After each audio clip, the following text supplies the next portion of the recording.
পশ্চিম বর্ধমান জেলার অন্ডাল থানা এলাকায় ট্রাফিক কলোনি সংলগ্ন একটি স্কুলে দুঃসাহসিক চুরির ঘটনা ঘটে।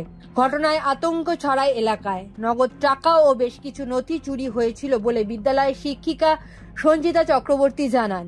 সঙ্গে সঙ্গে ঘটনার তদন্ত শুরু করে অন্ডাল থানার পুলিশ। চুরির ঘটনা 3 দিনের মাথায় বিদ্যালয়ে থাকা সিসিটিভি ফুটেজ দেখে সন্দেহভাজন এক যুবককে নিজেদের হেফাজতে নেয় পুলিশ। পরে ওই যুবককে গ্রেপ্তার করা হয়।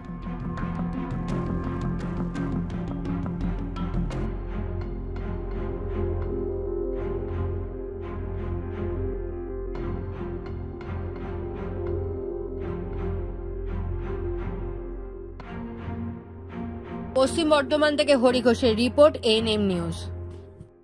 আরো খবরের আপডেট পেতে সাবস্ক্রাইব করুন আমাদের ইউটিউব চ্যানেলটি আর বেল আইকনে ক্লিক করুন নোটিফিকেশনস পেতে।